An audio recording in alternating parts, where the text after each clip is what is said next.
Hello everyone, happy 2025. For the first video of the Die Society of the year, I have something special for you all. Last year in December, MCDM released a new backer packet, the second one, and it has loads of interesting changes and stuff I want to talk about. But before I make a podcast going through all of those changes, I wanted to create a character and share the process with you all. The whole rules are over here on the left, and I have a character sheet on the right, but I'm not going to be using that. Even though I really like the new character sheet and I think it's really pretty and really organized, as you can see, there are spaces for everything and it has a really nice look and feel, especially the ability cards that you can fill out. I think it's a slow process because you have to keep copying and pasting stuff from the PDF, and it's always unformatted. It's a whole process. So instead, I'm going to be using one of the creations from our community, which is Forge Steel, made by Andy Aiken from the MCDM Discord. I'll have the link to this tool in the description and also a link to Andy's GitHub.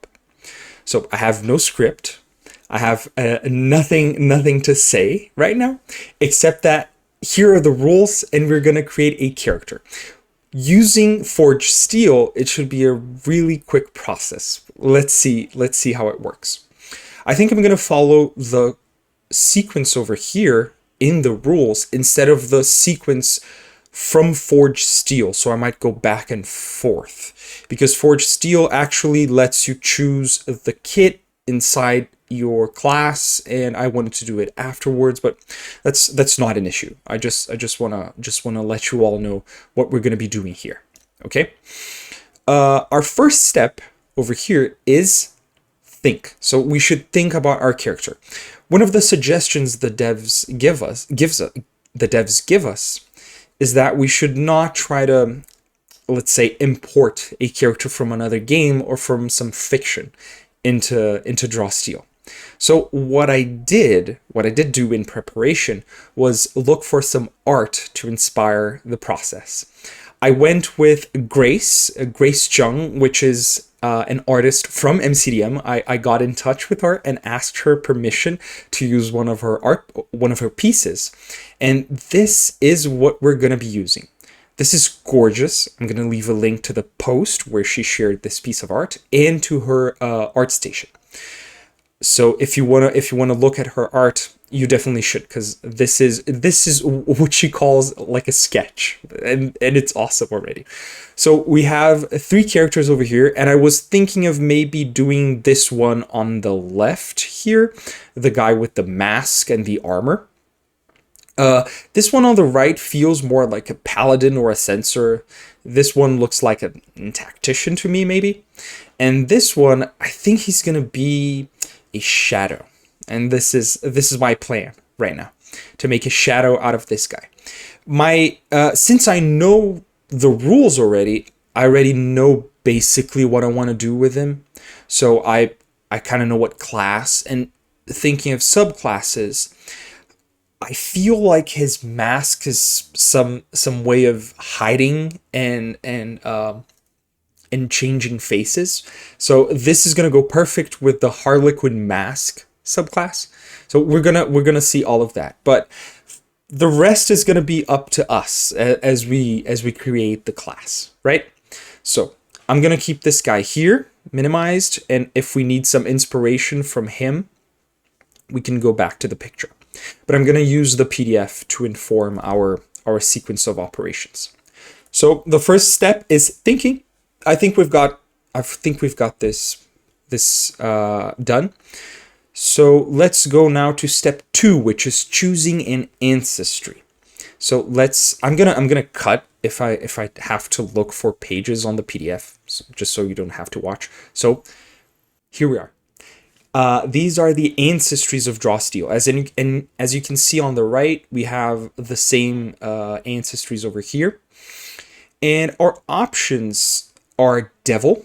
I don't think that dude's a devil. Actually, I think that dude is It looks pretty human to me. Let me zoom in. It looks pretty human to me. I'm just gonna go through the ancestries really quick, just so all y'all know what I'm talking about. So the devil is the native ancestry to the seven cities of hell. So it's just an actual devil. Looks like a tiefling, but an actual devil. Dragon Knights, they are dragon people, but they're made. They have to be created. They're not natural. Like wizards make dragon knights. And they don't have to be knights. This is just the fact that they were knights in Vastloria, but they don't have to be actual knights. Dwarves, your standard fantasy dwarves, except that they have like stone skin. Not really stone, but like a silico-organic hybrid, as Matt usually says.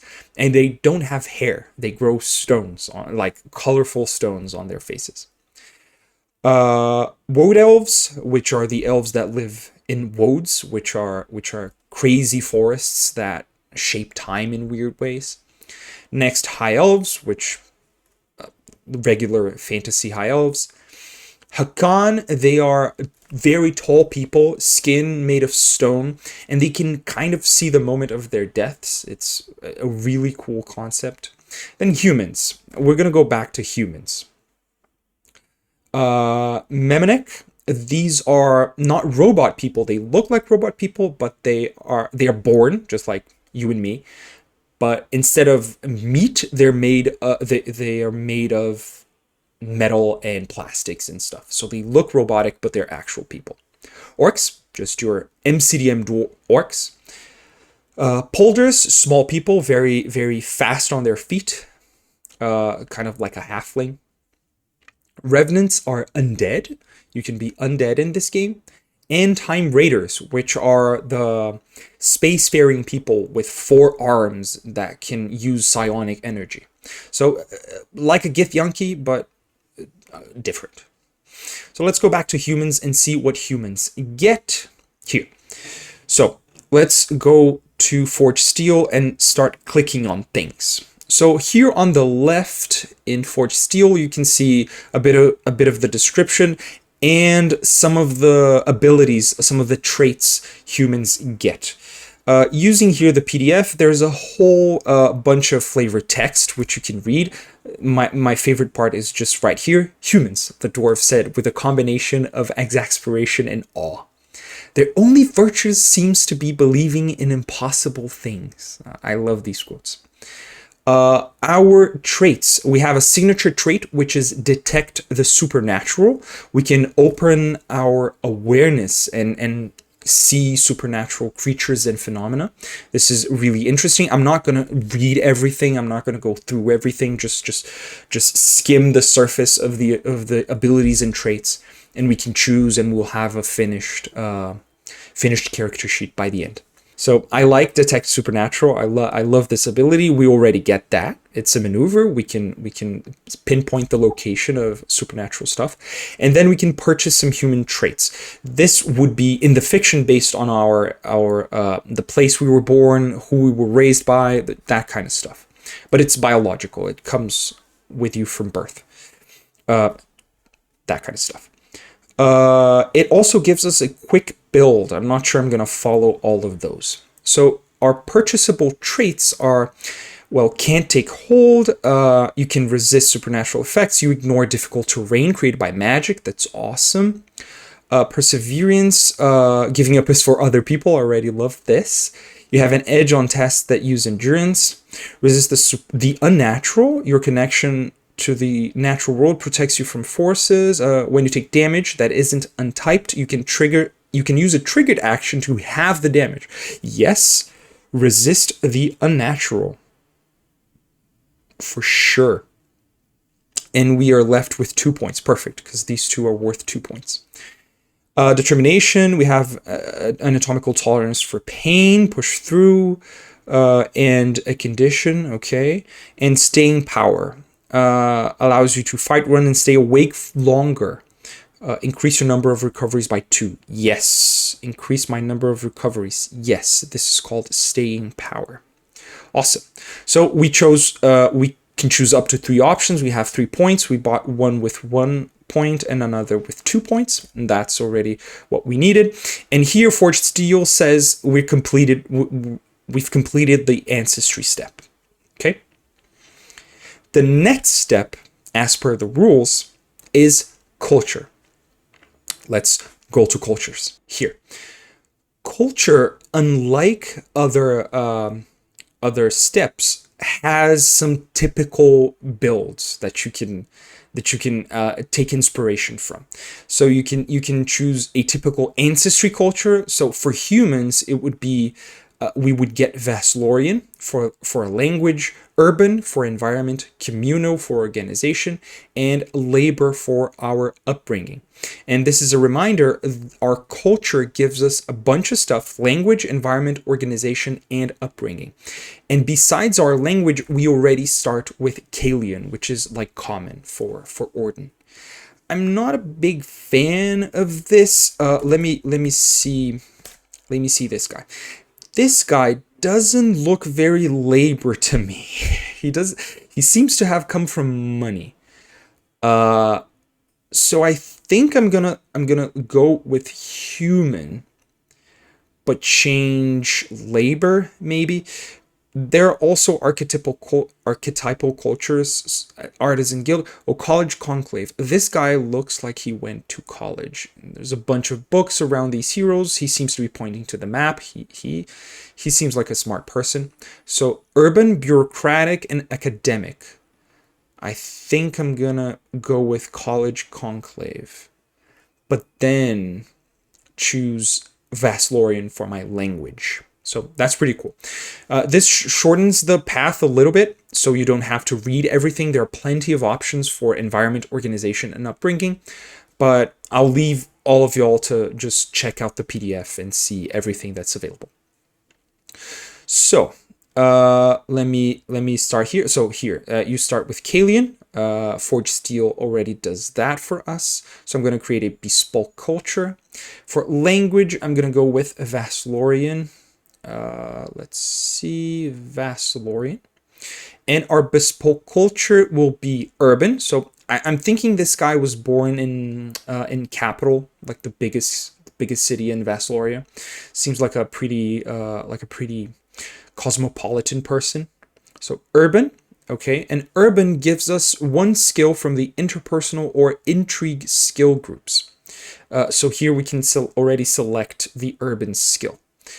Next, for our organization. So capital is very bureaucratic, not anarchic or communal. So bureaucratic. And with bureaucratic, we also gain some stuff. 1 skill from the intrigue or lore skill groups. And last but not least, our upbringing. Upbringings are like noble, martial, labor, that kind of stuff. Who your parents were, maybe. So I'm thinking academic, maybe. So my parents were teachers in university, and I turned darker and became a shadow. This is an interesting backstory already. So academic, that's gonna be my choice. Academic. Okay, so we have all of that. There's a bunch of text you can think about if you want to actually go through the whole process and think about your character. So let's select a skill for urban. The suggestion for urban, I think, is alertness. You're like taking in the details of your surroundings. I really like this. Bureaucratic. What am I gonna learn from a bureaucratic culture?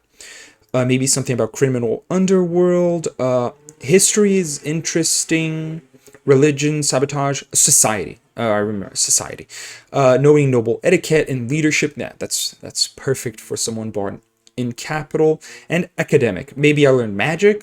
Maybe I learned about religion, rumors, strategy, timescape. Maybe I'm thinking magic. Shadows have a little bit of magic, so I think this is where my magic is going to come from. So this is it. Culture, we're done. Next step is career, which is an awesome part of the process. So with our careers, we start with, I think, 1 renown, 0 renown. We start with 0 renown, except if our career gives us some. We start with 1 wealth, except if our career gives us more. So, and aside from that, careers can give project points for use at downtime activities, skills, languages, and perks, which is kind of like a feat, but very more flavorful than useful, than useful in combat, I mean. And then each career has a table of inciting incidents, stuff that took us away from our careers and made us who we are, that is, heroes. So our options are many, like agent, aristocrat, artisan, beggar, criminal, disciple, explorer, farmer, gladiator, laborer, mage's apprentice, performer, politician, sage, sailor, soldier, warden, watch officer. If I am a shadow, which is something I already have on my mind, which is my class, maybe criminal would be like a smuggler, bandit, but I really like agent, like I'm a spy for government. Like I'm not an evil shadow. I'm not like a thief or an assassin. Maybe I'm an assassin, but I work for the government. This is an interesting concept. Also mage's apprentice, that's why I learned some magic. I think I like agent. It's the first one, so why not? You worked as a spy for a government organization. In defining your career, think about the questions. I love these questions. Who did you work for? So I'm thinking government. I was working as a spy for the government of capital, like spying on enemies, like a double agent maybe. Who did you spy on? That's the next question. Enemies from capital. I don't have like a deep answer to this right now. A deeper answer. Who shouldn't know your true identity and allegiance but does? Now this makes me think of a love interest, someone who my character used to love, but who didn't like my job. Maybe, yeah.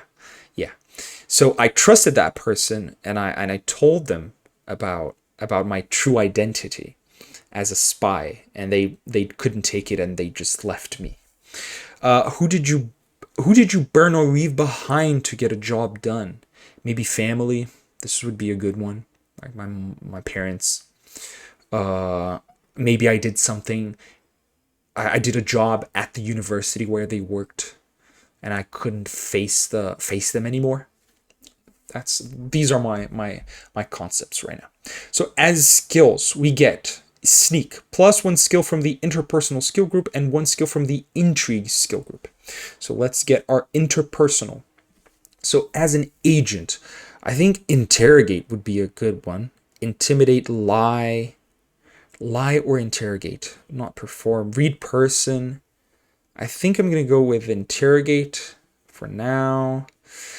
An intrigue skill, something, a disguise. Yeah, it has to be disguise or eavesdrop. Oh, these are so good. Eavesdrop, sabotage, search, track. I think it's going to be disguise. Then select 2 languages. So the list of languages is quite long, but I remember Matt talking in a stream about Hydraulic, which is the language of interspecies diplomacy. Yeah, I remember reading that. So Hydraulic for sure. And I think Matt talked about Zeth, which is the language of goblins. So let me see. How do you spell here? Zech, goblin and Raiden Whites. I'm not sure if this is me taking stuff from D&D, but I think Matt said Zech is the language of criminals, so this is going to be my choice. So this is not my first time making a shadow, so I remember some of my choices.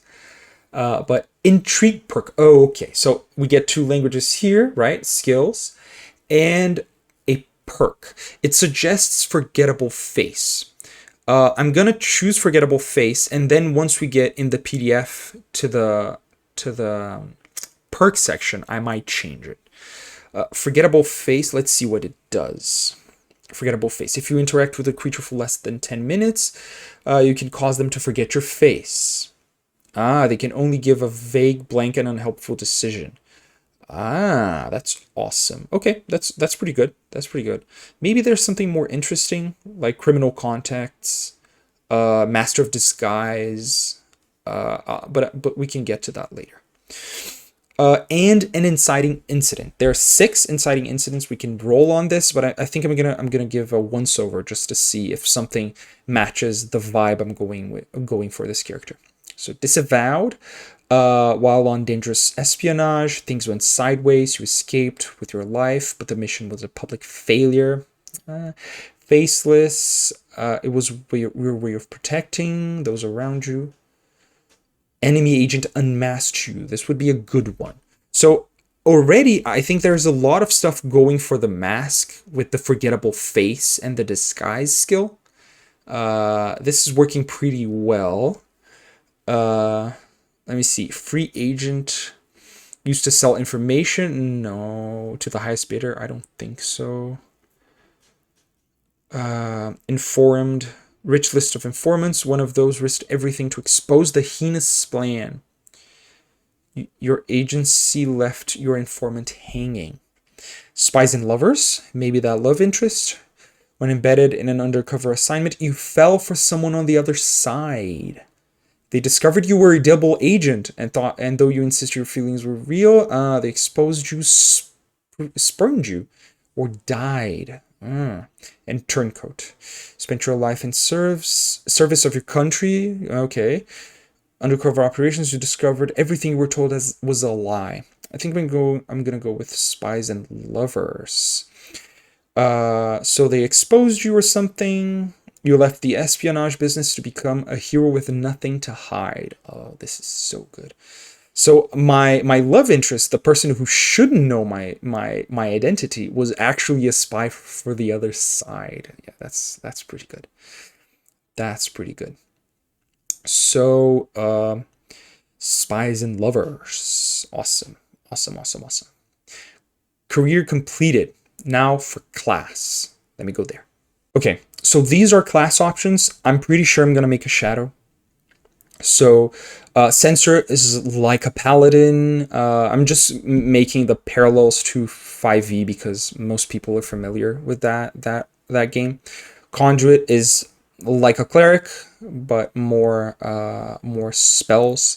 Elementalist is like a specialist wizard. Fury, that's a barbarian. Null is like a monk, but without the Eastern flavor. They're psionic, but they fight with their fists. Shadow, this is stalking foes from the darkness, expert assassin and thief. Okay, I think this is going to be it. And Tactician is a strategist and weapon master, not what I'm going for. Talent, psionics is like there's no psionic like full psionic class in 5th edition. Tactician also doesn't have a good parallel. The best parallel is actually the Warlord from 4th edition. And then Troubadour is like a bard. Definitely not what I'm going for. So Shadow. It's going to be Shadow.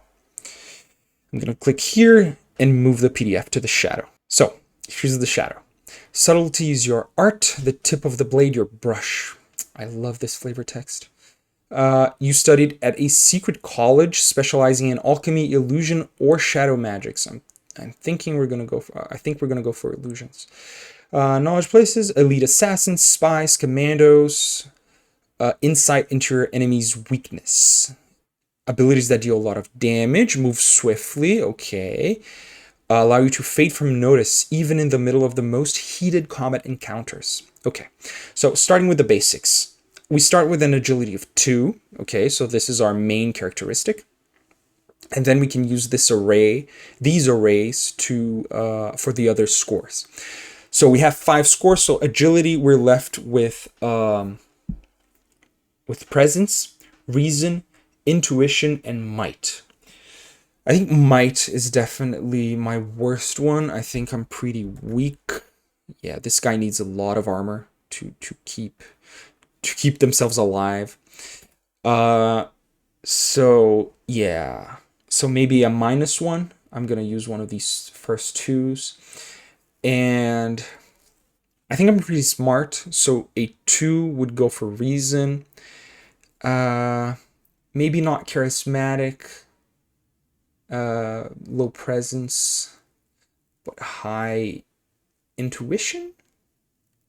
No, presence and intuition can be the same. So yeah, I'm gonna use this second one. Um, let's go first level characteristics. So I'm gonna go with the second array and might -1, agility 2, and reason intuition 1. No, reason 2, intuition and presence 1. Yeah, that's my array. And next we're gonna get all of these. So these 3 lines are my potency. So abilities that parallel to 5th edition would be cause a save. They don't cause a save, they have like a threshold. So they say if your enemy's might is less than something, something happens. And the less than something, it's going to point to weak potency, average potency, and strong potency. And you calculate this only once, and then you replace it on the text every time you need it. So my weak potency is 0, my average is 1, and my strong potency is 2. My starting stamina is 18, which is not that great, and then I gain, okay, and recovery is 8. If we remember correct, if we remember, we get +2 from being human, so we should have 10 by the end. Skills, hide and sneak, okay, plus any 5 skills from criminal, underworld, which is lore, plus or exploration, interpersonal, or intrigue. It also gives me a good default selection here. And then our advancement. The backer packet only has 3 levels, but the patrons from Patreon got all 10 levels, but I can't share that. That's not covered under the creator license. So this is our advancement. We just have to worry about level 1 and then go from here. But let's choose our skills. We have a bunch of skills. So before we choose a Shadow College, let's choose 5 skills. Maybe I'm gonna use the quick build because 5 is a lot. Let me see. Criminal, underworld is a suggestion. Lie is a suggestion. Works pretty well. Pick, lock, and pickpocket. Okay, those are pretty good. Pick, lock, and pickpocket. And sabotage. Okay, sabotage, like sabotage devices, mechanical devices such as straps. Okay, and then now we'll go with the Shadow College. There are 3 colleges. The Black Ash, which founded the art of being a shadow. They teleport in clouds of soot, manipulate and create darkness. Caustic Alchemy teaches acids, bombs, poisons. Okay, and I think this is going to be our choice. The Harlequin Mask, which uses illusion magic to infiltrate enemy strongholds and create orchestrated chaos in combat. Oh, and we gained the lie skill. So we should change this choice of lie to something else before we choose Harlequin Mask. I'm thinking something like read person in order to detect lies. Yeah, that's gonna work. So our Shadow College will be Harlequin Mask. Perfect. Now let's look at what we get. This is already all included in Forged Steel, but we need to know some of these. So Insight is our heroic resource. We gain 1d3 Insight at the beginning of our turns. And then when I deal damage with at least 1 surge, I gain 1 Insight. So this incentivizes us to be strategic and choose and have like flanking and combat, that kind of stuff would give us insight. When you use an ability that has a power roll, that ability costs 1 less if you have an edge or double edge. Okay, that's cool. So here surges actually, I was talking about edges. Surges you gain from other people, from abilities. This gives you some extra damage or increase the potency of your abilities. So collaborating gives you one insight, but thinking strategically, right? Flanking, having high ground, that kind of stuff would make your abilities cost one less. So that's interesting. And then outside of combat, we can use, it's basically the same rule for every class. We can use our abilities, but then we have to wait until we finish a respite and gain a victory. Okay, first level college features. We get, from Harlequin Mask, we gain I'm no threat. Oh, big ability. I'm not going to read everything. Taking on the illusory countenance of another creature gives you an advantage on subterfuge. So when you use this ability, it's a maneuver. You cover yourself in an illusion that causes you to appear non-threatening and harmless. Okay, so harmless animal, like a sheep or something, or a capybara, or a less heroic, unarmed, and capable version of yourself. Okay, that's very, very cool. So I'm thinking this is my mask. This is my Harlequin mask. This is what is allowing me to actually change shape and create illusions. And there are some other effects here, but it's fine. It's fine. Then we get a college triggered action. We get clever trick, which costs 1 insight. You sow a moment of confusion in combat to your enemy's sparrow. It's a triggered action when someone targets you with a strike. Strikes are like non-area abilities, so physical attacks, that kind of stuff. Choose an enemy within distance, including the enemy who targeted you. The strike targets that enemy. So I'm making a trick like a magic trick or something to distract the enemy and make them attack someone else. So these are hesitation is weakness. So every shadow gets hesitation as weakness. Keep up the attack. Never give them a moment's grace. This allows you to basically change the order of initiative. In Draw Steel, usually you're alternating from heroes to monsters, heroes, monsters, and this allows you to go right after a hero. So this is amazing, but costs 1 insight. And then you get a kit. Kits are actually the next chapter, so I'm not going to choose it right now, okay? Because it's a big table, so we're gonna wait for that. I'm gonna go back to here. And then abilities. I get a signature ability. Grasping in pain. Your precise strikes let your allies take advantage of a target's agony. I work better alone. I don't think I work better alone fits this character. I think this character, yeah, teamwork has its place. I think my character collaborates a lot in combat with the illusions and redirecting stuff. You attack an enemy, distracting them for long enough for an ally to stab them. Okay. Okay. You were watching the wrong one? Ooh. They can't watch both of you at once. Ooh, okay. As long as you have at least 1 ally within 5 squares, you gain a surge. For flanking, choose... Okay. I think teamwork has its place. Or maybe you were watching the wrong one, but it's not because I'm flanking. It has more to do with my mask. I'm changing shapes, and they are watching the wrong hero. So this is my signature ability. You were watching the wrong one. Okay, and here Forged Steel gives us a really, really nice summary of the ability and even a little table with all the effects. Next are heroic abilities, our 3 insight ability. We have some options here. Disorienting Strike leaves them reeling, allowing you to follow up. Eviscerate, you leave your foe bleeding out after a devastating attack. I really like this one.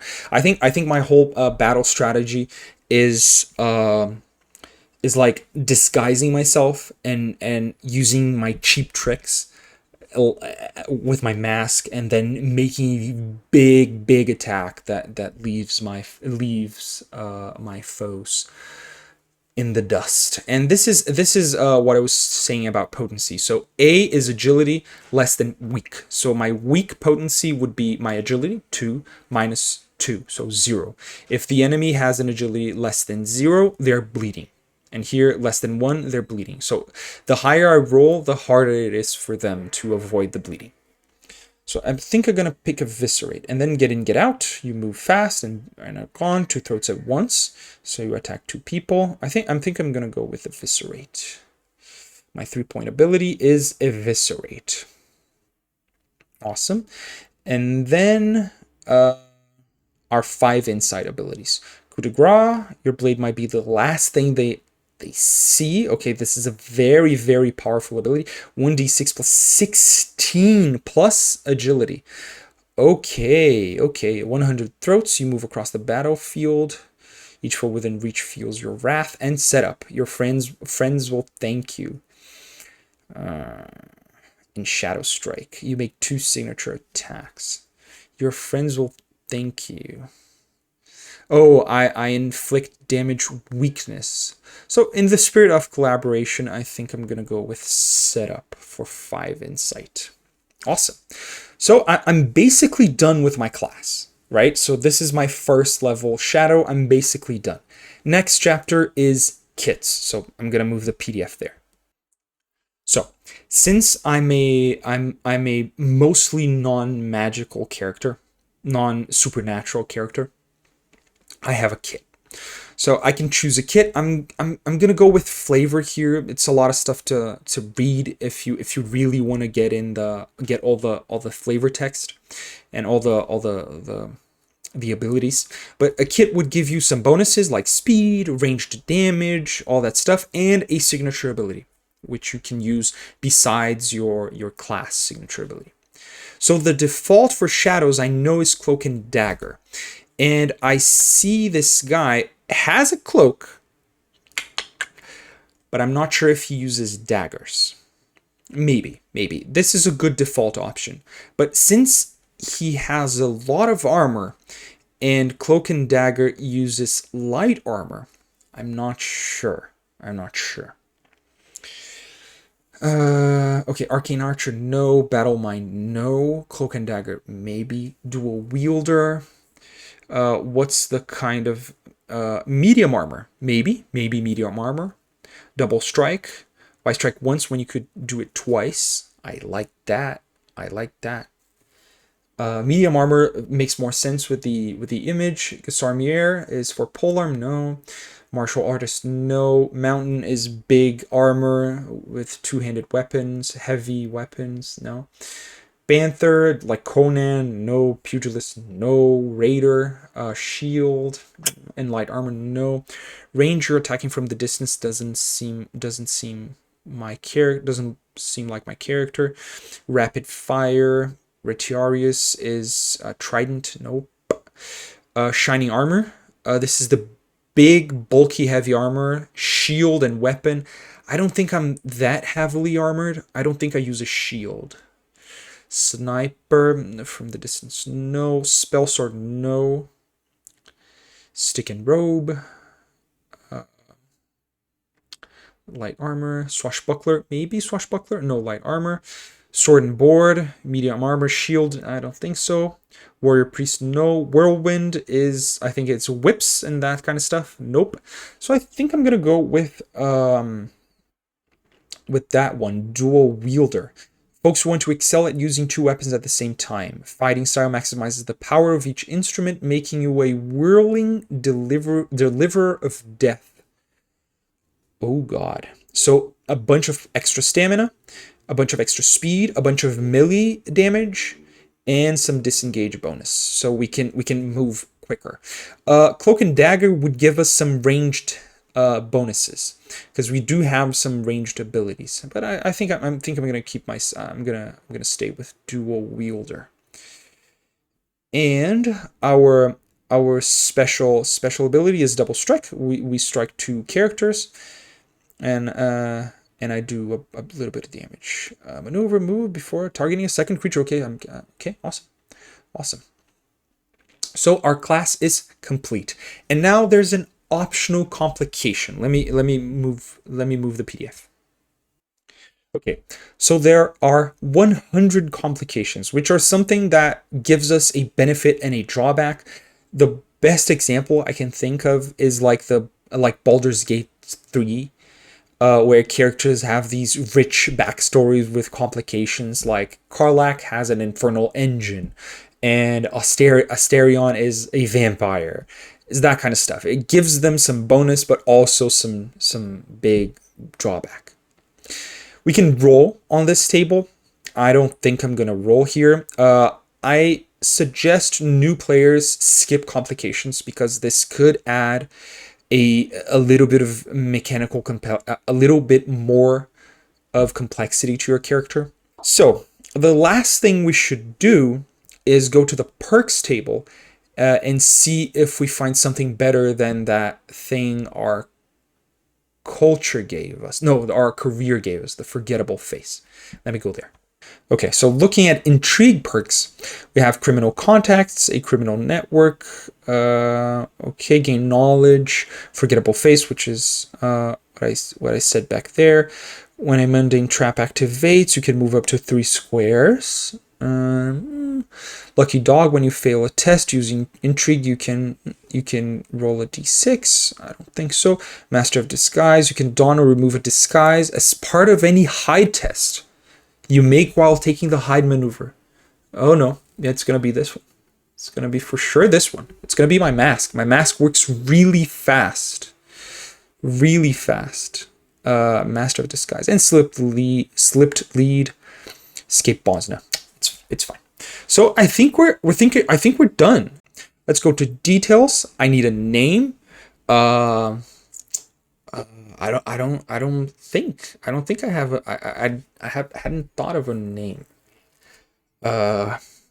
Reddick. I think that's how I spell it. Source books, yeah. And default language is Kalian. And I can add new features. This is new, a language, a perk, or skill. Awesome. Save changes, and this is Reddick. Let me expand here, and we'll see Reddick in his full glory. Let me do this. Okay, awesome.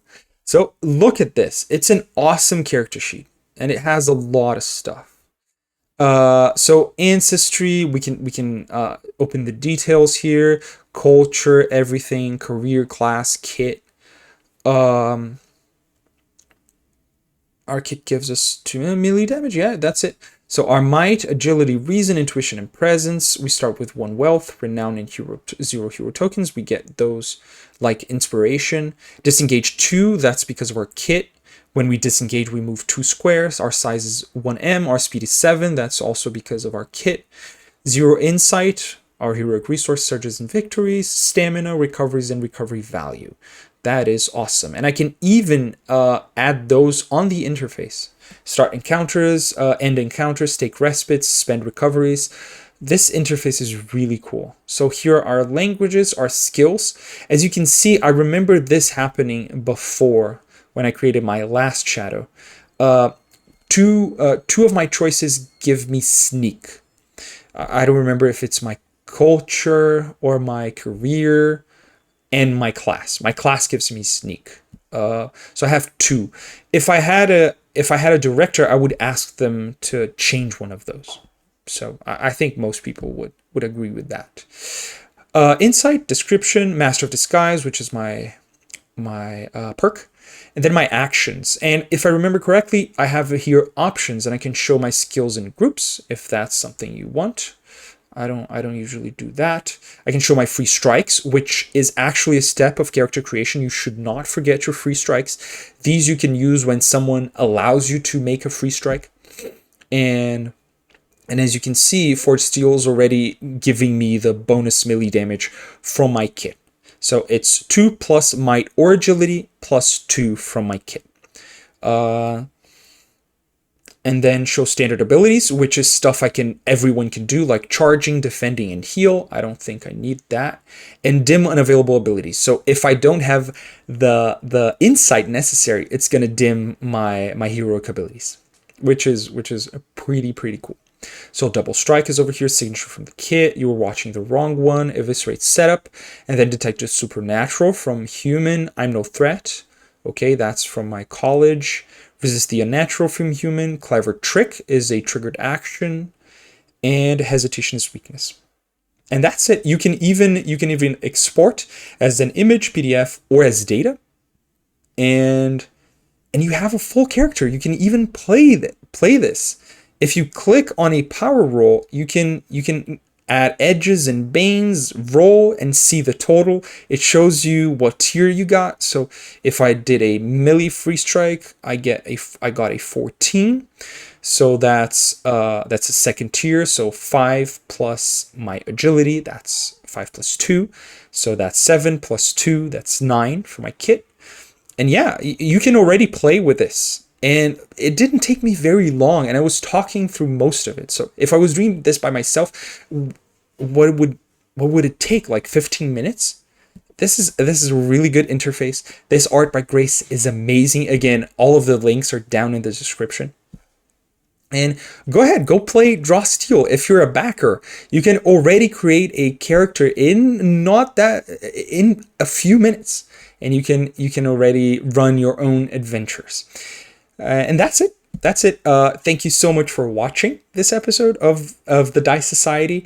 I hope you all enjoyed me creating a character, and I'll see y'all in the next episode of the podcast when I'm going to talk about all of these changes that came with the newest packets.